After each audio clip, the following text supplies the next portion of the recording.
which is pretty instantly. Hi, everybody. Very happy. Welcome, Tanya Scott. Do you want to start us off with an intro to you and your books while I pin the thread? Yeah, no problem. So people might have seen me on the historical books panel that we did at Winterfest.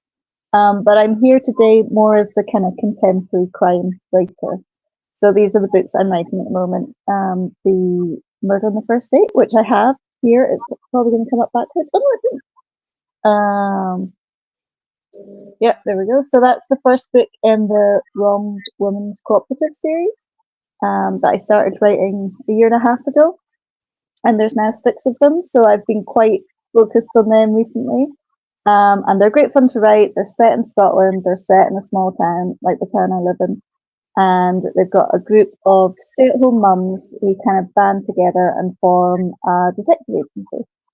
And it's all about them kind of solving crimes, mainly using gossip. I like the covers of them as well. Do you design the covers? Yeah, I'm kind of a bit of a control freak, so it's that like a lot of people self-publish and they maybe get other people to do the covers, and I have done that in the past. For my science fiction books I used to write, I had to get somebody to do them because I can't draw a spaceship, you know. So, but with these ones, because for cozy mysteries, the covers tend to be quite simple. If you think about like the Richard Osman ones and like Fiona Leach's ones are quite similar as well. They're quite kind of basic, so they're actually not too hard to do yourself. Whereas like other genres like fantasy or something, you really need to pay somebody to do the illustrations. I promise I'm coming back to the Wronged Women, but I can't leave the sci-fi. Oh yeah, sorry. That's like my other persona. So I have a pen name T.E. Oliphant, which is actually my married name. And I have science fiction kind of dystopian ones under that name, because I'm like that kind of shiny new object brain. You know, I'm always doing something different. So I had to have another pen name for science fiction and fantasy. And every so often, if I want a little break from my crime, I go and write about somebody living on the moon or something like that. So they're really good fun as well. They sound it. I love dystopian books. I do too. Yeah, do you know they're kind of out of fashion at the moment?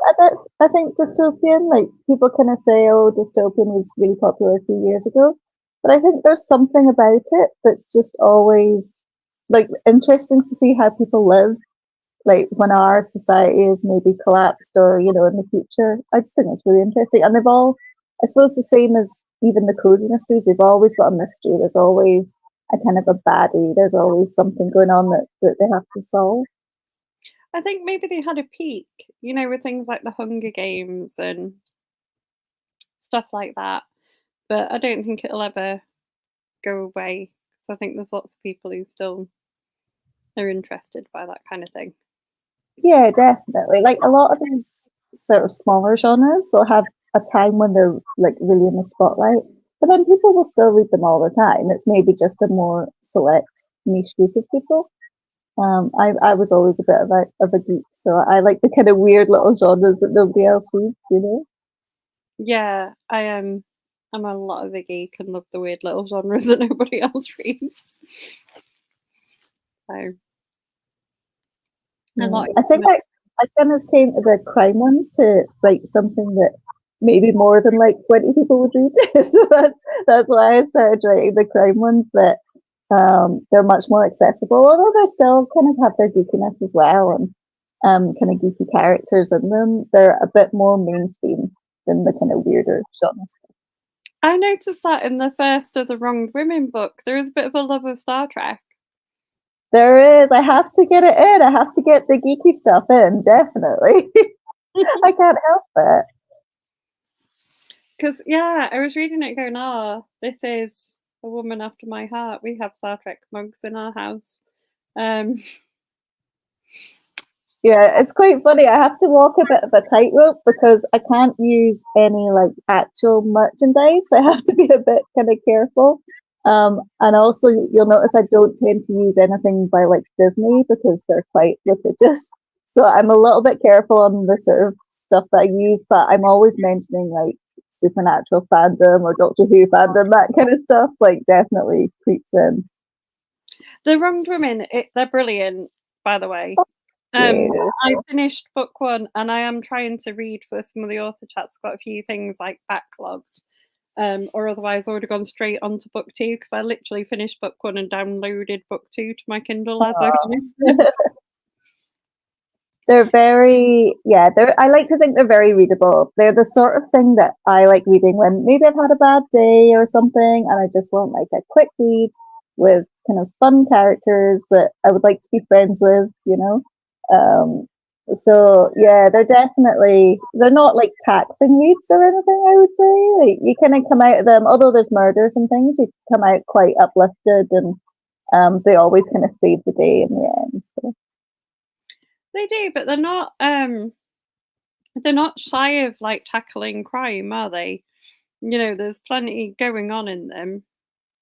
Yeah, one of the reviewers called them cozy mysteries with bite, which I thought was great. I've stolen that as like a phrase for them. So although I describe them as cozies, they've still got a bit of an edge to them. So like the second book, the next one's about like people that have been people trafficked into Britain and stuff. So there is like, you know, at the end of the day, murder is a kind of a bad thing. So I didn't want to go super duper cozy.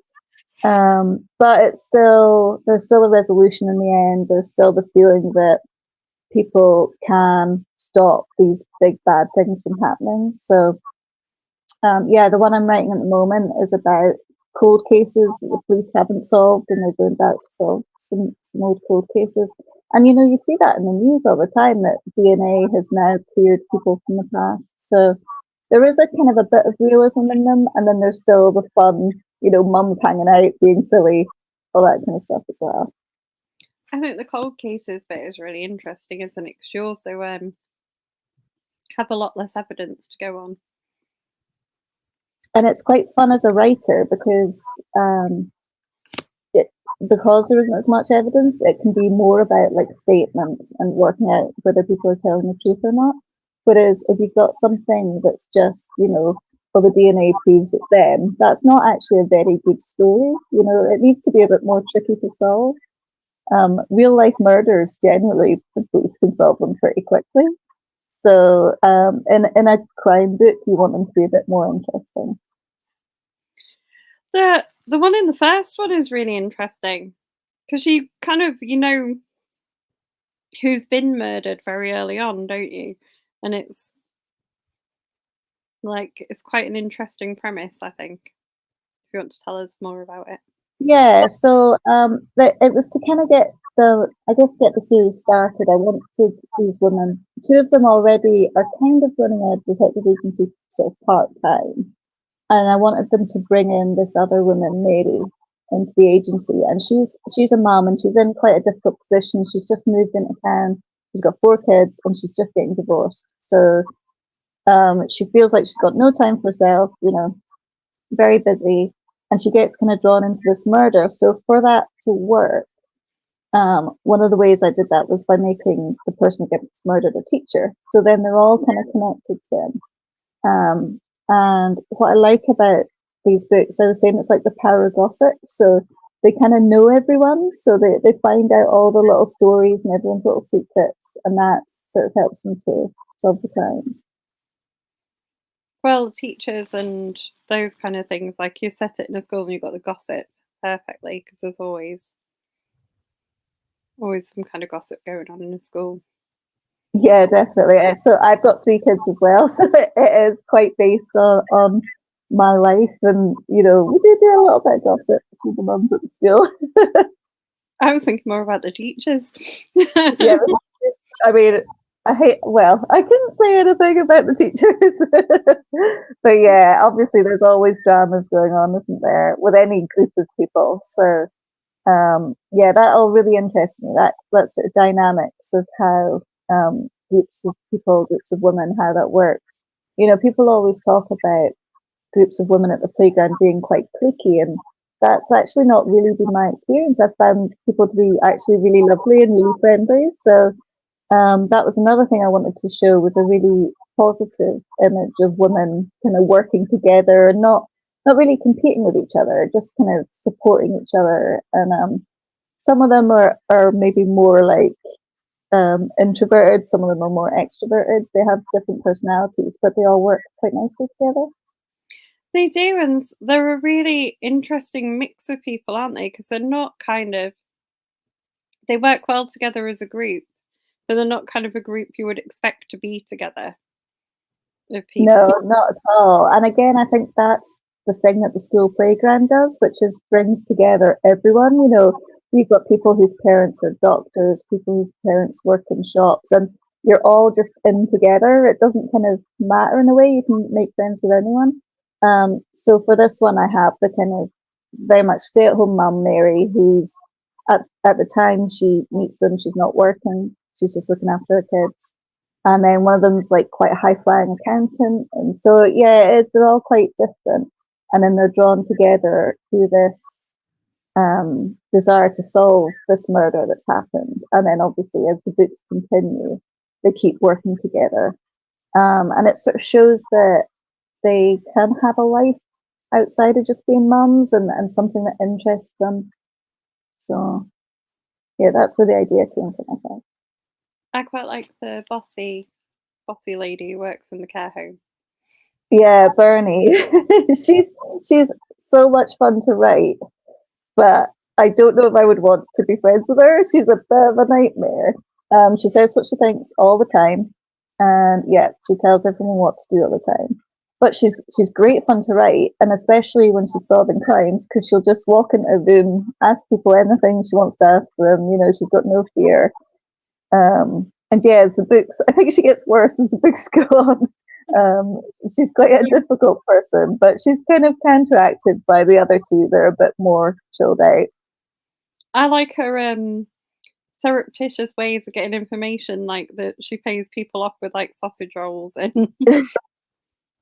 Yeah. I think that would probably happen in real life. If somebody offered me a pack of donuts to tell them all the secrets of the police station, I'd totally do that. I think most police probably would as well for a box of donuts. Yeah, it's funny because I have obviously one police character, Walker, and it's difficult trying to sort of allow him to work with them and help them out, but not just do something that he would immediately get fired from the police for. So that's quite a challenge. And it was something that I noticed in the Richard Osman ones. You know, I don't know if you've read them, but I sort of wrote these books after reading the Richard Osman ones, which I really enjoyed. And he has his policemen just tell people everything. They just go for it. So it's like, oh, well, maybe I'll get away with it a little bit, that he's kind of telling people confidential information and things. Yeah, what do you say about it? You don't kind of realise in the Richard Osman books, do you? Because you're sort of carried along, a bit like with yours, you're carried along by the charm of the characters. Yeah, absolutely. And I think that's maybe a thing about the more cozier crime. It's the characters that suck you in, isn't it? So, although you want to solve the murder and you want to have a bit of a puzzle, you're kind of also reading for them and what's going on in their private lives and their families and things. So, yeah, that was definitely something that I wanted to kind of make important in the books. And the books are all set like kind of 3 months after each other. So you get to follow, so we have a bit of a love interest between Mary and Walker, and you get to follow that through the books and see where that goes. So yeah, that's been really fun as well to keep coming back to that. It definitely works because you sort of threaded enough into book one. I think that was it. Like I was like so hooked onto the characters of like, do you need to read the next one to know what's going to happen with them? Yeah, and hopefully, like I do find when people read the first couple, they read them all because I think it's that thing where you do want to find out what's happening with the characters. You know, what awful thing was Bernie going to say in the next book? Well, you know, there's that kind of fascination with them. And like we were talking before we went live about M.W. Craven, and I think you have that as well. You want to find out what Tilly and Poe are doing. You know, all these kind of slightly cozier crime books. They have that in them that you're following the characters as much as the murders. Yeah, definitely are. More Tilly witticisms are needed, aren't they? We I always all love get at least one in tea. I'm like, I just need to use that in real life. Definitely. And I can imagine, like, I'm saying I have so much fun writing Bernie. I imagine he is a total hoot writing Tilly as well. Is it a way to sort of sometimes say things that you wish you could do in real life? Yeah, definitely. Like, I am not, I'm quite an introverted person. Probably a lot of authors are, you know. We like to be at home with our books and we're not always the best around people. So, having somebody that is bold and that does just say what they think. I don't know if I necessarily want to be like that, but that part of you that thinks, oh God, I wish I'd just said that, it's nice to release that as a character and in a fictional world and when you're not doing it yourself, you know. You said there's 6 at the moment. How many are you planning or I don't really have a number. I think it might be that there's a point where I feel like I've kind of told the stories. So obviously the sort of love interest arc that might kind of reach a point where it's kind of finished. But at the moment, I'm absolutely loving writing them, and because I've now got to know the characters so well, it just seems natural to follow them to the next crime or the next thing that's happening. I quite like doing different things with the books as well. That keeps me more interested. So one of the books is set on a hen do in the Highlands. So it's like in the middle of nowhere, and it's a bit like that kind of country house murder. You know, you've got a limited pool of suspects. You know, it must be one of them. So there's loads of possibilities. I was thinking I might do them on like a Spanish holiday. You know, send them off to Spain for a book. So there's always loads of possibilities with where you can go. I think, particularly with crimes. Like J.D. Kirk, I don't know how many he's got. Has he got like 20 or something in his now? So there's definitely scope for doing quite a few. I think if I ever felt that I was repeating myself a bit, I would maybe look to kind of finish them off. But while I'm enjoying writing them, I'm just going to keep going. I guess you could always introduce new people to the cooperative as well. Yeah, well, I do. I have I, Liz. Spoiler for later books, but she does have a baby at one point. So I have one book where I send her on maternity leave. So she has a book off, and I have somebody else come and do a point of view for the book. So yeah, there's definitely scope for doing all sorts of different things. And they're for me, they're quite easy to write. You know, we were talking about when we talked about 1920s, all the research, and it's quite hard work writing a historical novel. For these books, because they're basically set in a fictional version of where I live, with women about my age, kind of similar lifestyle to me, there's really very little research. The only time I have to do research is that kind of thing about somebody's been poisoned, what sort of poison could they use, that sort of stuff.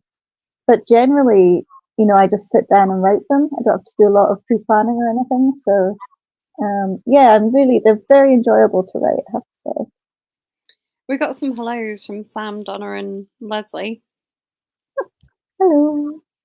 who've hopefully seen you before. Yeah, we've not talked about your historical books. Do you want to give them a plug as well while you're here? Yeah, so those were the ones that I wrote first, and I still go back to them every so often. So, set in the 1920s, they're under the same name. So if you search them on Amazon, they'll come up. But so I started then with this historical figure, Charles Fort, who I don't think you've heard of 14 Times, which was kind of a paranormal thing. So he was the guy that first wrote about that. So I thought, what a great idea to write a fictional version of him, only he's a detective. So they're very strange, but they're very fun, and they're set in the 1920s. So I've got 3 Charles Fort ones, and then I have a spin-off series with Reenie Bryan, who was like one of his assistants, who goes off and does her own adventures. And again, the kind of cozier end of things, quite gentle reads. Virginia Woolf's one of them, you know. So it's quite fun doing all that historical research. I do like it, but it does take a little bit more time than doing the contemporary stuff. Do you have any hints of the supernatural in them? Just as a nod to No, so these are very kind of straight laced. So he it's funny, his books, they're all about the supernatural, but he doesn't necessarily believe in it. So he talks about like mediums and things, but doesn't necessarily say that they're true. So I have a famous medium in one of them, and then I have Arthur Conan Doyle, who was famous for debunking mediums. So he comes in and sort of debunks her. So yeah, there's the element of it, but it's more that it's kind of all explained away at the end. And then I have one of them set around Loch Ness when Aleister Crowley was there. So there's a bit of Loch Ness Monster stuff in it as well. But obviously in the 1920s, they were more open to considering that as just part of life as well, you know. So there was a slightly different worldview of that sort of stuff, which is quite fun to play around with as well. Yeah, well, Conan Doyle was quite pro medium, and yeah, so you've got Conan Doyle and Houdini, who were kind of great friends, and then they fell out because Houdini was very against the supernatural stuff, and Conan Doyle was interested in it. So, yeah, Harry Houdini's in the book as well. So it's a really interesting time, actually. And people that we think of as being quite rational people had beliefs that we would find strange today, but that was just part of society then. I think it's interesting though when you go back and read those. You can actually read. I think there's a book by Arthur Conan Doyle about the supernatural. That's quite interesting to read. Yeah, and I think a lot of these people, they lived in very turbulent times. Arthur Conan Doyle had a son that died in the war, and it was after that he started being interested in the supernatural. So you can sort of see where a lot of this stuff came from. And us with our kind of nice, quiet lives, we maybe don't always understand that. I think it's interesting, isn't it? So you've already quite accomplished. So you like writing sci-fi, historical crime, cozy crime. Is there any other genres you fancy having a go at? Oh, I probably will, but I'm trying to be good and just write one genre. The problem is the more different things you write, the harder it is to kind of split your focus. But I'm sure every time I see something new, like I read Legends and Lattes. I don't know if you've read it, the light fantasy book. And I thought, oh, that's amazing. I need to go and write light fantasy for a year. And then I was like, no, you've committed to writing these crime novels. So yeah, I'm sure I will dip my toe into other things. I read a lot of different genres, so I think that's probably why I write a lot of different stuff. I think if I just read one genre, maybe I wouldn't. But yeah, I love all different things, and the crime genre is quite big as well. So I might have a go at writing like more kind of thriller things at some point. More kind of gritty stuff. We'll see. Legends and Lattes was a late entry into my top 10 list of the year. So I absolutely loved it. I loved it. So I've got Bookshops and Bone Dust on my pile to read. I'm the same. I haven't read that one yet, but I really love Legends and Lattes, and I love that he was doing something so different. You know, this genre where everyone thinks you have to write a massive epic book, and he's written this like tiny little book that's just really cozy and really lovely, and yeah, it was quite inspiring actually. I thought it was, if you're an author who maybe writes something and thinks, oh, nobody will ever read this because it doesn't fit into what people think, you know, a crime book should be or a fantasy book should be. It just shows you that you can be really successful with something that maybe isn't what everyone is expecting to read. But now it is everything I want to read in that genre. I just need more of them to exist. So if you did fancy, I'll email you it if I ever write it. And I'll be the first person buying one. And then you'll have to tell me off because I'm meant to be writing crime. I think yeah, it's nice though. I can see how people would zip across. I think it makes it more of an open genre for people. I think so as well. I think people who maybe didn't want to write about, you know, wizards fighting orcs or, you know, that kind of like typical tropish fantasy, there is obviously opportunities for people to write different things. And there's really interesting things going on with like the kind of dark fantasy side. So like that Dark Academy stuff. I haven't read very many of them, only a couple. But that again is something that didn't really exist a few years ago and has now become like quite a big popular thing. So there's definitely the opportunity. I mean, before Richard Osman wrote those books, people weren't really talking about cozy mysteries, even though people were still reading them and still writing them. And then his books were such a massive success that all of a sudden publishers were like, give us more like that, we want more cozies. So yeah, it can change quite quickly, I think, and you might be doing something that you think is a bit unpopular, but all of a sudden it could be the in thing. Did you have a gateway cozy crime book? Mine were the Aurora Tea Garden Mysteries. Oh, wow. Okay, do you know that's funny because I only came to them like quite late, but I mean mine, I'm sitting in front of my crime bookshelf here and I could show you about 40 like Agatha Christie. I mean, she's everywhere. I think I've got every single Agatha Christie book that's ever been written. Generally found in like Oxfam bookshops and things, just get them all secondhand. So I read Agatha Christie as a child, and that I don't know if that like warped my brain, but I've always loved her writing and that ability to show quite dark crime, really. She doesn't shy away from everything, but still do it in that kind of cozy way where it doesn't need to be gruesomely described, or you don't need kind of really out there 18 plus stuff going on. So yeah, it was definitely Agatha Christie for me, and I always wanted to do something along those lines. I still reread them all the time. They're so good. No, definitely Charlene Harris for me. Charlotte Harris, again, another good one. And that's interesting because that's that kind of like not entirely cozy, isn't it? It's kind of, there's a bit of a bite there as well. There is. And I sort of journeyed into those from her more definite bitey books. Yeah. That was the worst way to describe those, but yeah. I totally appreciated that. That was good.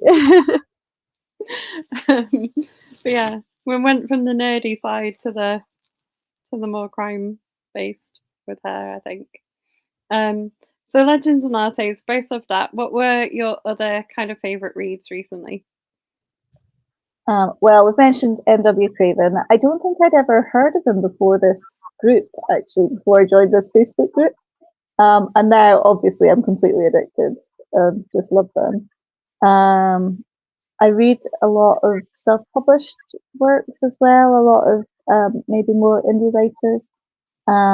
So I'm going to shout out Gavin Ralph. GB Ralph has got a couple of cozy mysteries set in New Zealand. He's another indie writer, he's very good. And yeah, I read loads of cozies because the thing about cozies is you can read them and you can read like a series in a couple of weeks, So Fiona Leach's ones are great. Is it Hannah Henry ones as well? So anything that's I like a big chunky series, and I tend to read the whole lot one after the other. Particularly if they're on Kindle, I'll just kind of scan through them quickly.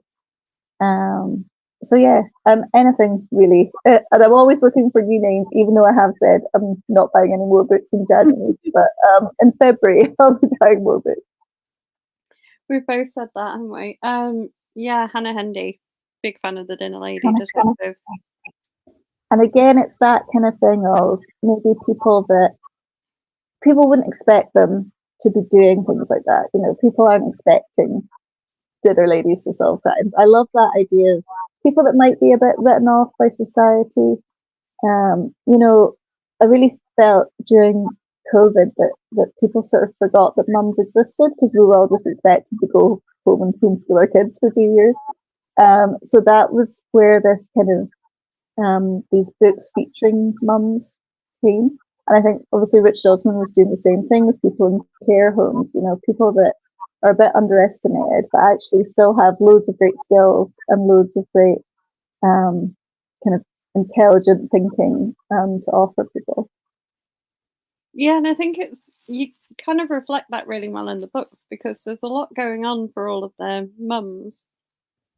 And none of them are living like the kind of idyllic life, are they? They've all got their own problems, but they all have a lot of skills that are really useful. Yes, they're definitely not like Instagram moms, you know, like there's a lot of the kind of the hard work is shown. I remember Graham Bartlett, the police guy who writes, who's I think on here, he's done a couple of talks.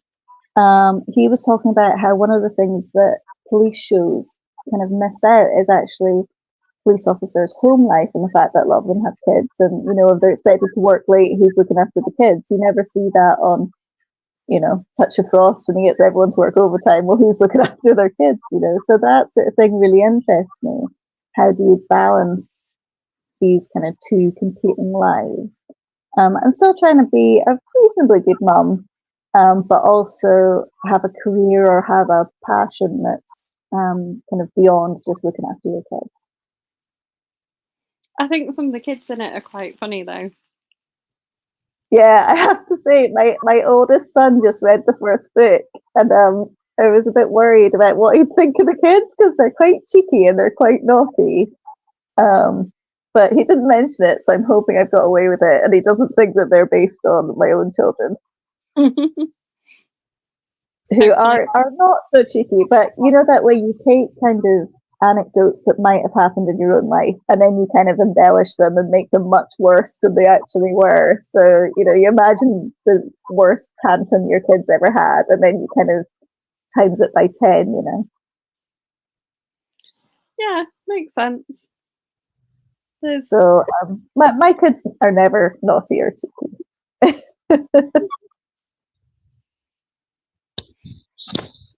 Oh, you see, if you'd have asked my parents, they probably would have told you that we're definitely naughty. My parents have said that if we were ever quiet, they used to go hunting for us. Yeah, that's definitely true. Never trust when it goes quiet. And it's funny because obviously if I'm writing, I'm kind of hidden away with the laptop somewhere. So, but yeah, I do have this thing of like, if it's been 20 minutes and I haven't heard anything, definitely go down and have a little check and see what's happening. But yeah, I quite like because it brings a lot of comedy.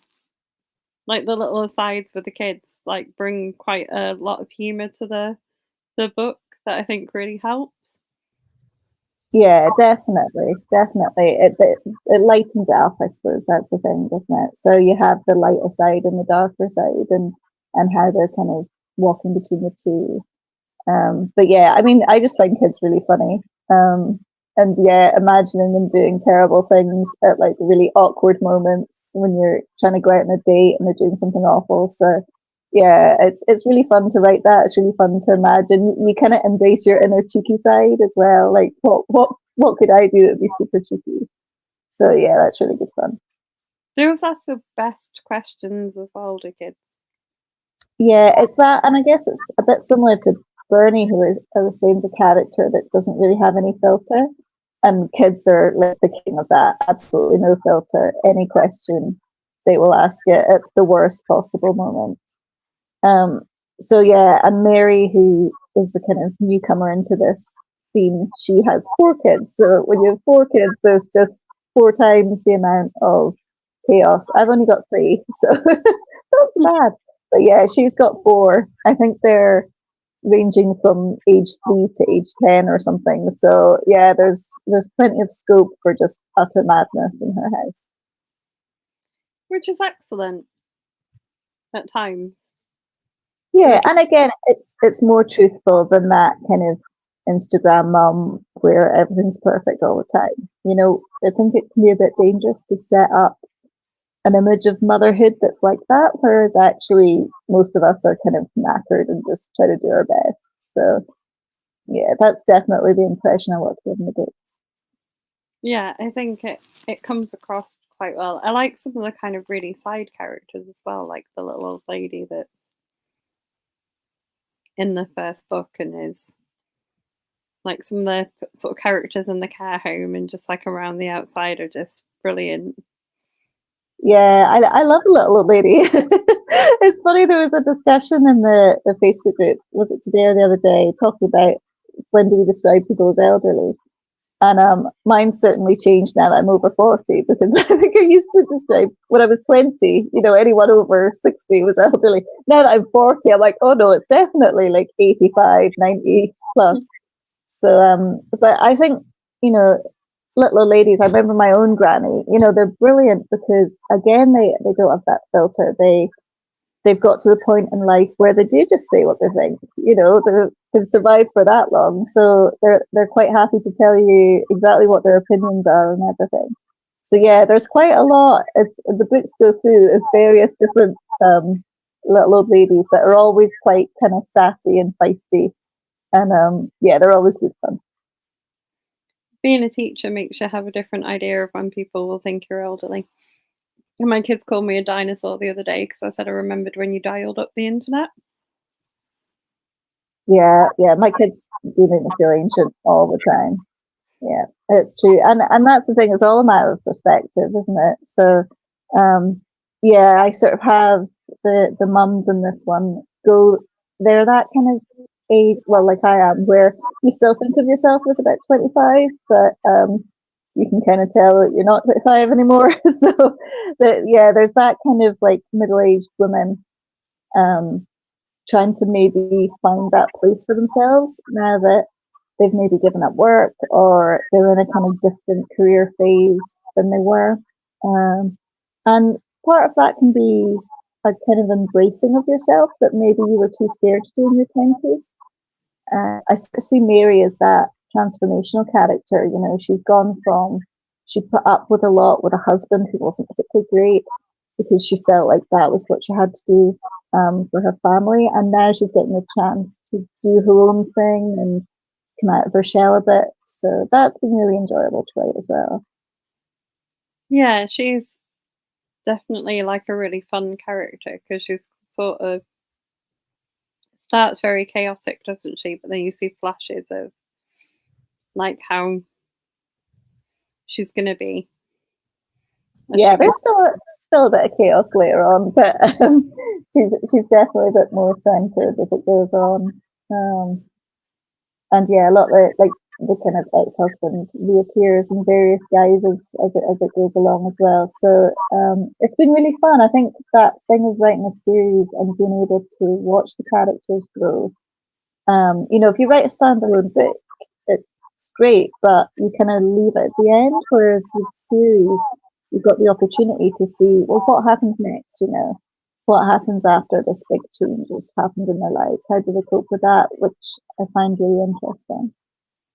Would you not write a standalone then, do you think? Would you always want to do a series or? I'm trying to think if I've written any standalones now. I have one standalone science fiction one, because it's the weirdest book I've ever written. It's called The First Poet Laureate of Mars, and it's about somebody who becomes poet laureate of Mars by claiming that W.B. Yeats's poems are her own. It's very strange book, and I didn't write a sequel, but generally, unless they're really weird books, I love writing sequels, and I think I don't know if it's maybe the genres like crime lends itself to sequels, doesn't it? Because we've got a detective who can do another case, or um, the policemen they're always doing the cases, but yeah, there's something about writing in a series. I really enjoy it. Maybe I'm a bit long-winded or something. I don't know. I don't know if I could manage to tell everything in one book. But I suppose thrillers quite often end where like somebody dies at the end or something. So maybe that would be a bit more final. But yeah, I think I prefer writing in series and that opportunity to explore people in different situations.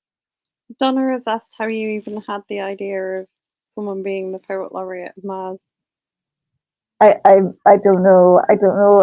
It was I did a sort of challenge to myself to write a book in a week, and that was what came up. So I think it was a kind of fever dream. I'm not sure, but do you know what? It was so much fun to write. I'm not a planner. I'm a pantser poet.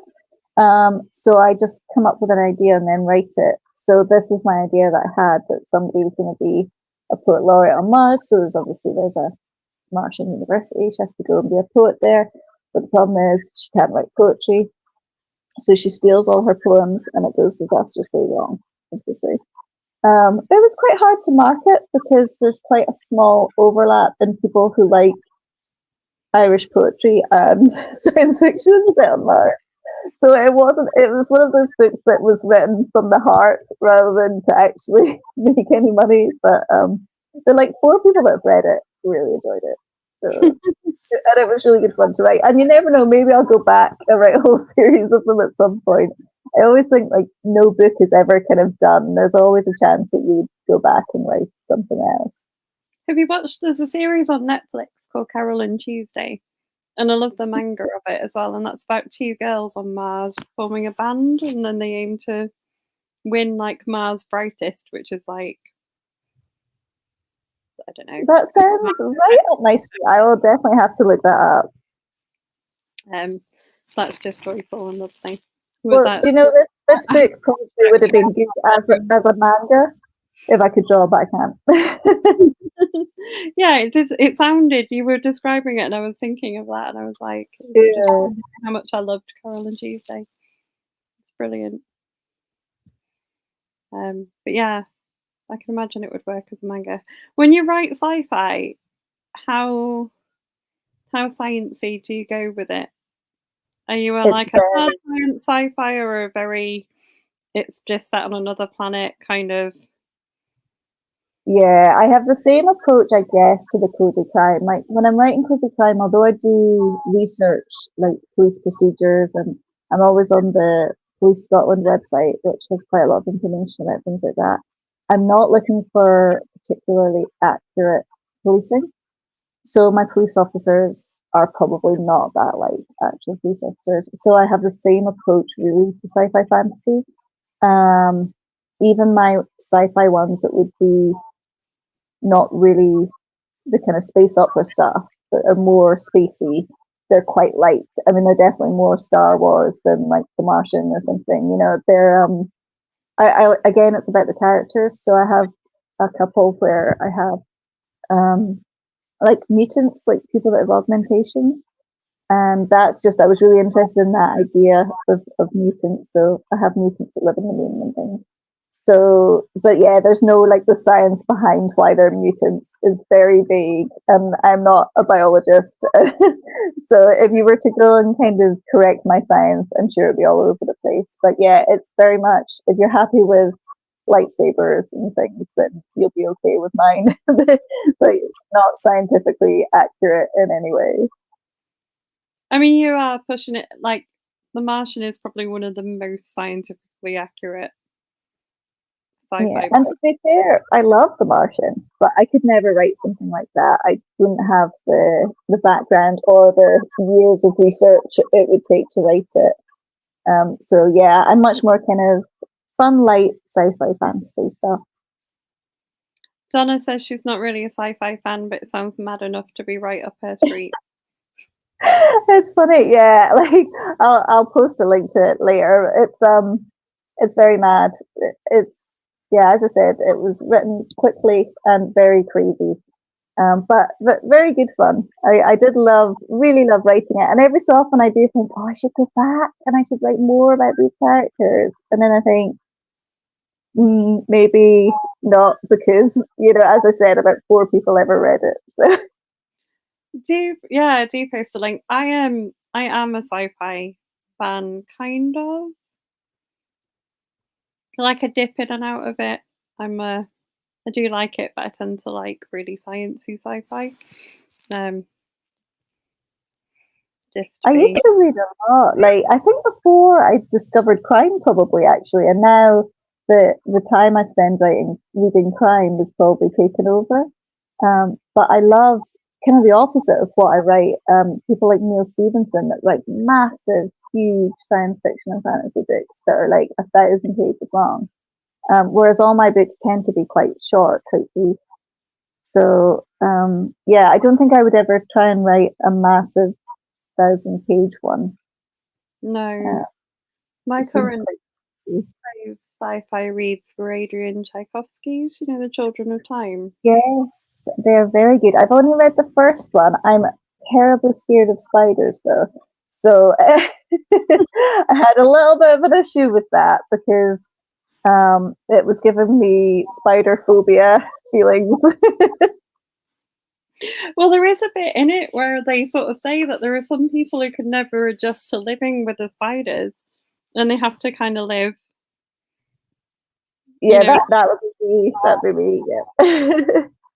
But yeah, no, they are great. Love his book. Yeah. I think it's interesting because um, the more widely you read, I think as a writer is really useful as well because although I do read a lot of crime, even reading like science fiction and things, it can give you different ideas for different characters or different situations that you might be really interested in. And okay, they're set in space or there might be something a bit different about them, but it can still spark those ideas, I think. Whereas if you just read crime all the time, I mean, it's great, but you can almost get like over influenced as well. So I do find when I read a lot of Agatha Christie's in a row that I start to write a little bit like her, and I have to kind of step back and be like, oh no, I'm sounding a little bit like Agatha Christie now. So it's good to read widely, I think, as a reader as well, but as a writer too. Yeah, I think it's. Do you have any genres you wouldn't read, or I'm taking you well away from crime writing? Sorry, but No, but that's my fault though because I'm a total genre hopper. I don't read a lot of romance if it's straight romance. So I would read like a fantasy romance, or I would read, stuff that has hints of romance in it. But I wouldn't tend to pick a romance off the shelf. Um, but then I do love a little romance in like the side characters. So yeah, that's probably the one thing I wouldn't read. And as I'm getting older, I'm getting a bit less tolerant of really gory, really scary stuff, which I used to love Stephen King. I'm struggling a bit with them now. I'm a bit too much of a wimp for some of them now. I've gone the other way. I kind of like horror more now, um, but only certain bits. But I love a romance. I think I need to give them a go because I love watching rom-coms actually, like on the telly, but I don't particularly read them. But I mean, as we're saying, it's the thought of adding another genre to my already heaving bookshelves of things I haven't got around to reading yet. All my unread crime books will be looking at me. Mine are, as we speak, looking at me and judging. Well, they're not all crime, but on my book pile. But yeah, there's a lot unread Yeah, books. it's hard. That's one of the few things that is a downside about becoming a writer is that you get a bit less reading time because that reading time you're quite often spending writing. So although I still read a lot, I don't read like I used to read 100 books a year. So I probably don't read that now. Um, so that's the one downside of writing the books is you've got less time to read them. Makes sense. But yeah, it's. I think you're right about the reading widely. That's probably really good advice. Um, the downside of author chats is you read a lot of books for the author chats and don't read as much that's just on your pile that you bought Yeah, I mean for it's interest. it's But shiny new books though. does introduce you to lots of new authors. Yeah, and it's so nice of you to do these kind of chats as well because not everyone has the opportunity to speak at these things, especially for self-published authors. We don't tend to get invited to bookshops very often, so it's lovely to have other opportunities to do that. I was going to ask you if you had any book events coming up, actually. No, I do. I tend to be more online. I haven't so far tried to do too much person to person stuff. Again, being self-published, it's a bit more complicated to get your books into the bookshops and things. But I'm always about on the internet, so I'm always available if people want to send me a wee message or anything. But yeah, I kind of suits me, a bit of an introvert, quite like not having to go and meet people face to face. So yeah, I'm quite happy just hiding in my little spare room doing my books. I think the thing about the internet events like this, or any of them, is that it lets people meet authors that they wouldn't normally get a chance to meet. Because if you just did events kind of even locally, you wouldn't get that wider audience that you can sometimes get on the internet. Absolutely. I mean, it's one of the few kind of good sides of COVID was that we all had to become a bit more comfortable with speaking to a camera, speaking to a phone camera. And actually, I think that's been quite good. I do a bit of TikTok. I'm not on it a lot, I have to say, but even doing that and just getting your face out there, getting used to doing speaking, you know, that we have to get over that fear of our own voices, don't we? The first time we do it, it always feels a bit horrible. But yeah, anything like that, anything where you're engaging with people, it doesn't have to be face to face. And actually, accessibility, you know, not everyone is able to get to events. So that's what's so great about things like this. And even things like in person conferences. I quite like going to conferences, but I'll also watch digital streams of conferences as well. And that means, because I'm in Scotland, a lot of stuff quite often is down in London. So it gives you an opportunity to participate and to be in the audience for things that you would never got to see otherwise. Donna's just said as readers love to meet authors in real life. We really do, especially self-published ones. I love meeting any authors in real life. I think it's one of the reasons I do these chats, and we put on a live event in our group. We're doing one in Leeds this year. And I saw the one in Leeds. It looks great. I'm away this June, but maybe next year I might try and convent it because it does. And you did it last year, didn't you? It looks really fab. And I try and mix it, like keep it so that there's a mix of like self-published and indie authors in as well, so that people can come and meet a different author that they've maybe I think it's good. And yeah, people have different experiences. So I went to Bloody Scotland, which was amazing. But a lot of those authors are really big name authors, and they're very polished, and they kind of know exactly what to say, and they're brilliant. But with indies, I think you maybe get a bit more like insight into it because we don't have like a social media manager, or you know, we're quite happy to just say what we think. So yeah, it can be fun having like debut authors or kind of newer authors and things. Yeah, Bloody Scotland looks amazing, to be fair, but I'm holding out because I want to do the torchlit parade. Well, I went for my 40th, you see, and we did the torchlit parade, and I didn't realise that we would actually be holding torches. I thought it was just like authors. But if you buy a ticket, like to the ticketed event, you hold a torch. So I was a bit terrified walking along holding this flaming torch, but it was an amazing experience. Anyone that's in Scotland or that can travel to Stirling, yeah, I would really recommend it. It's in September every year. And it's great fun. You don't have to go the whole thing. You can just book into a couple of sessions. But we did like 10 sessions over 3 days. It was brilliant. I would not be terrified of a flaming torch. Have a slight reputation for loving a bit of fire. You'd be great then. You'd be amazing. I was terrified I was going to set my hair on fire or something. I know, and I did once manage to set myself on fire, but that's not a story for today. So once you've done it once, you don't tend to have the same fear. Oh, good. That's good to know. Donna said that she loves Bloody Scotland, and she can assure you there's loads of self-published authors there keeping quiet like you. Yeah, I thought it was amazing. I think because Stirling's quite small as well, it's like Bloody Scotland kind of takes over the whole town. So it's a really lovely event. So if you do Leeds in June and then come up to Scotland in September. Yeah, I'm always at work, so that's a problem. It's getting for it. If I had a job where I could take weekdays off. It is. It's more tricky, and it's not like you could just pop up for a couple of hours. So no, it's a bit of a way. But Stirling's lovely. I mean, it would be worth it for a trip to Stirling alone. Yeah, and I went and Ian Rankin was speaking. He did the plenary talk, and he was just so brilliant. They had Jenny Brown, who ran the Edinburgh Festival, was like leading the discussion. And he turned to her and he was like, you know, 10 years ago, you wouldn't have had a crime writer at the Edinburgh Festival. You weren't interested. You just thought, oh, crime.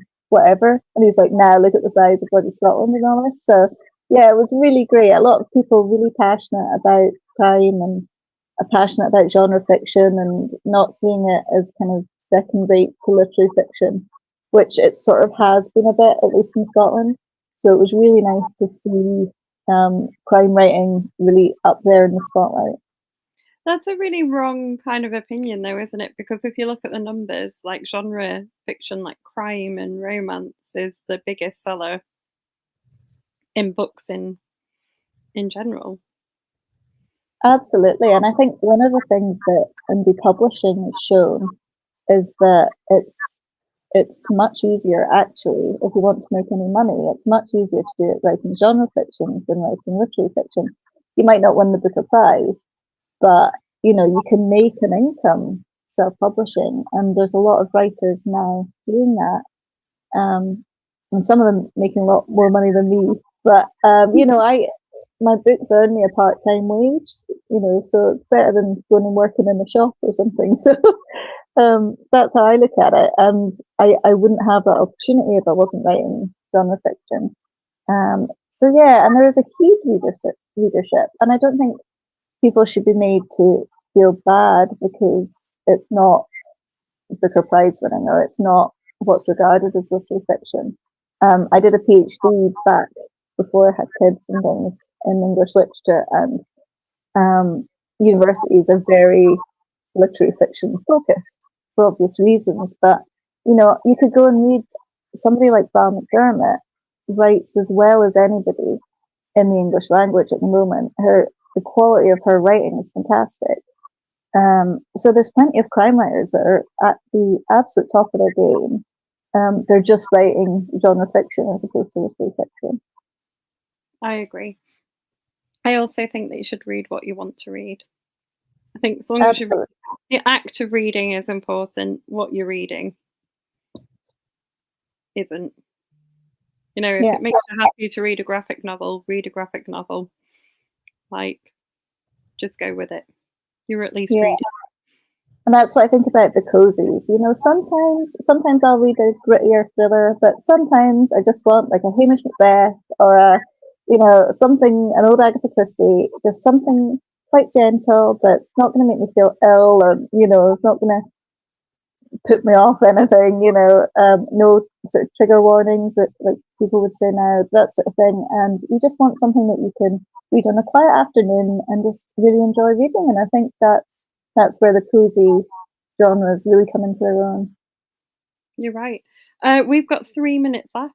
Remind everybody what they're off to buy. It sounds like Donna's off to buy a Madcap Mad. Yeah, you should all buy my strange science fiction one. If you want to buy that, it's called The First Poet Laureate of Mars by T.E. Oliphant. But if you want to read crime, this one here, can I get it into the frame? Yeah, so Murder on the First Date is the first in this series. And probably best to read the first one first because they do follow the characters. And yeah, there's 6 of them in the series now. Or the 1920s ones, if you search for Charles Fort historical mysteries, they'll come up. And they're all quite cozy, they're all quite gentle, and nice fun reads. Nice cozy winter reads. Brilliant description. And we're all going to go away and search up both. If you read them one after the other, it's going to be very weird. But possibly excellent. Possibly. We'll definitely discover all the fellow geeky people that enjoy the science fiction ones. Yeah. I think this is Donna. She said she keeps seeing your other books as well, so she's going to check them both out and hopefully get a signed copy in Stirling. Sounds lovely. Oh yeah, we should have a little Stirling meet up. That sounds amazing. But yeah, that's brilliant. And thank you so much for joining us today. It's been fabulous. No problem. It's been lovely as ever. Thank you so much for having me.